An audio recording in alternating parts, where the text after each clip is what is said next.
Lulusan SMA emang bisa berkarir di IT? Yuk kita bahas bareng-bareng.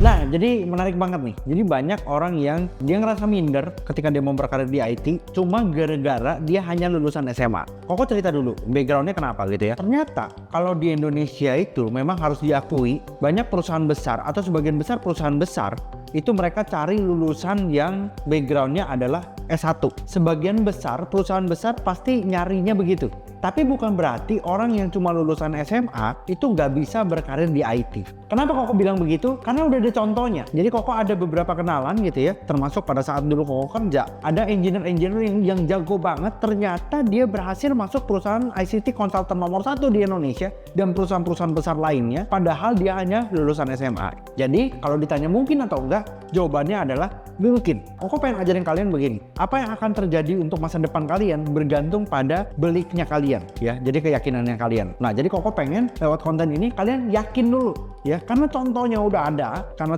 ada dan banyak juga yang berhasil jadi sukses ya. Kalian harus yakin kalian yang lulusan SMA bisa berkarir di IT dan bisa masuk ke perusahaan besar. Caranya gimana teman-teman? Jadi kalau Anda misalnya lulusan SMA terus Anda nggak punya kesempatan atau nggak punya kemampuan untuk kuliah, caranya adalah yang pertama ya, kalian harus berani mulai belajar ya, dan kalian cari online course yang berkualitas ya. Nah, jadi kalian bisa mulai dari online course dulu. Kenapa? Karena kelas-kelas online atau online course biasanya harganya lebih terjangkau dibandingkan bootcamp yang harganya lumayan mahal. Jadi, dengan kalian mulai dari online course tersebut, kalian bisa mulai dari pelajaran yang dasar-dasar. Jadi kalian bisa mulai dari pelajaran yang dasar-dasar dan kalian bisa coba bidang-bidang IT, spesialisasi apa aja yang kira-kira kalian tertarik. Karena kalian harus tahu nih, kalau di IT itu Koko selalu bilang apa? Ada kaki-kakinya, ada spesialisasinya. Jadi kalian harus tahu dulu kalian mau ambil spesifikasi yang mana. Kan sayang dong kalau seandainya kalian masih buta nih, baru lulus SMA, cuman tahu pengen berkarir di IT tapi belum tahu spesialisasinya di mana. Terus kalian langsung ikut bootcamp dengan harga yang mahal. Ternyata ketertarikan kalian bukan di spesialisasi itu. Sayang dong. Nah, makanya Koko saranin gimana? Key action yang pertama adalah ambil online course gitu ya. Kalian coba-cobain tuh bidang-bidangnya. Ya. Nah, dengan kalian coba-cobain, kalian akan tahu ya bidang mana yang kalian paling tertarik. Ini butuh effort nih teman-teman. Karena kenapa? Sebagian besar orang yang nggak bisa mencapai impiannya karena dia nggak berani take action di langkah yang pertama ini ya. Jadi key action yang pertama ini penting banget ya. Nah, kebanyakan orang dia nggak berani ambil key action ini dengan berbagai alasan yang hanya ada di kepala dia dan dia nggak bisa buang itu ya. Mental block itu ada terus di kepala dia. Contoh apa? Ketika mau ambil online course, dia akan mulai mensugesti diri dia sendiri. Gua kan cuma lulusan SMA, apa bisa gua ngerti? Gua kan gak ada basic IT, apa bisa gua ngerti?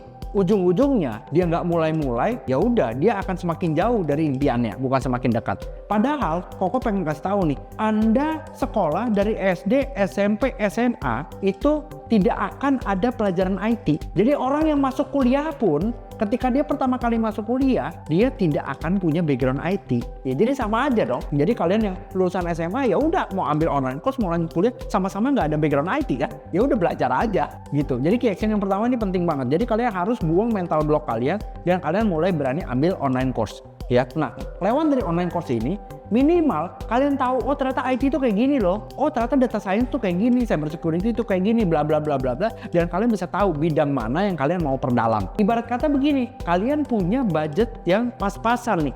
Ya, kalau buat kuliah terlalu mahal, tapi buat bootcamp cukup. Ya, nah, kemungkinan kalian berhasil di bootcamp akan lebih besar. Kenapa? Satu, karena kalian udah punya dasarnya lewat online course tadi gitu ya. Yang kedua, kalian udah milih bidang yang tepat sesuai yang memang kalian tertarik.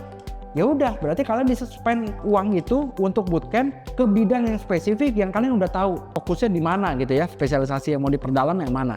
Ya kalau udah dari sana, kalian tinggal bangun portofolio. Nah, gimana caranya bangun portofolio? Caranya adalah cari nih di portal-portal freelance. Ya, di portal-portal job freelance itu udah banyak banget. Ya, nah jadi kalian mulai bisa ambil project-project yang ada di sana.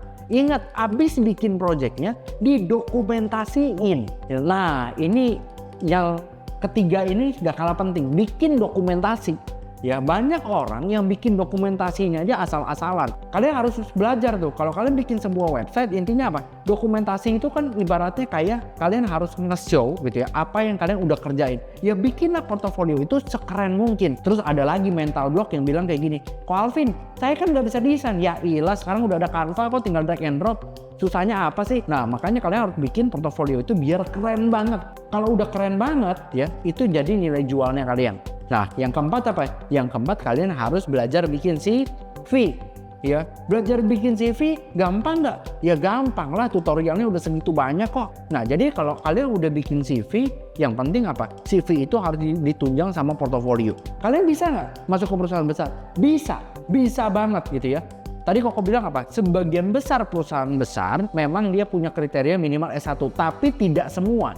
Ya, tandanya apa? Tandanya peluang itu akan tetap ada.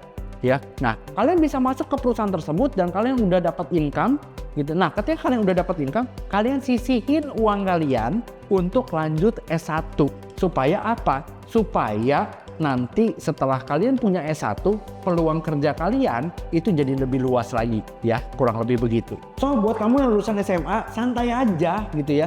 Kuncinya adalah apa tadi? Buang mental blocknya ya, lakuin 4 key action yang Koko udah kasih tadi. Semoga bermanfaat. Jangan lupa like, comment, subscribe, dan nyalakan lonceng notifikasinya supaya kamu dapat update terus seputar dunia IT. Oke, sampai jumpa di next video. Bye!